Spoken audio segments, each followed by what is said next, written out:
బహుశా కొన్నిసార్లు ఒంటరిగా ఏడ్చి ఎవరికి చెప్పాలో చెప్పలేని పరిస్థితిలో ఉండి నీ భయాన్ని వర్ణించడం కూడా నీకు చేత కాకపోవచ్చు. Sometimes you could not even explain what is the cause of your pain.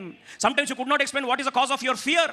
కొన్నిసార్లు ఏడుస్తున్నా కానీ ఎందుకు ఏడుస్తున్నా కూడా నీకు అర్థం కాని పరిస్థితులు ఉన్నావా? కొన్నిసార్లు ఏమని ప్రార్థన చేయాలో కూడా అర్థం కాని స్థితిలో ఉన్నావా? కొన్నిసార్లు నీ సమాధానము ఇంకా నీ నుంచి దూరం వెళ్ళిపోయి, ఆశలన్నీ కుప్పగూలిపోయి, నిరీక్షణ అంతా చిరిమి వేయబడి, భవిష్యత్ అంతా అంధకారం అయిపోయినప్పుడు ఏం చేయాలో తోచగా లోపల చెరసాల్లో వేయబడిన పరిస్థితి వచ్చి, రాయి మూసి వేయబడిన పరిస్థితి వచ్చి, ఊపిరే బరివెక్కిన పరిస్థితి వచ్చినప్పుడు ఆకస్మికంగా కొన్నిసార్లు ఏదో కొద్దిసేపు అయిపోయిన తర్వాత నువ్వు ప్రార్థన చేయడం కూడా కష్టపడుతున్న సందర్భంలో సడన్గా ఒకసారి ఆ భారం అంతా తొలగిపోయినట్టు నీకు అనిపించిందా?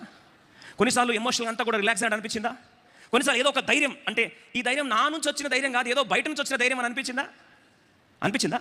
ఇది నేను కాదండి, నేను ఎట్లా తట్టుకున్నానండి, ఇంత శక్తి నాకు లేదండి, ఇది ధైర్యం ఇలా వచ్చిందండి, ఇది నాది కాదండి, బయట నుంచి ఏదో వచ్చింది అని అనిపించిందా?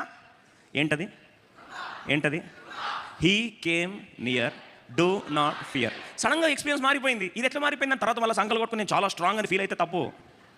స్ట్రాంగ్ మనం కాదు, మనల్ని కాపాడింది ఏంది? బిగ్గర చెప్పండి.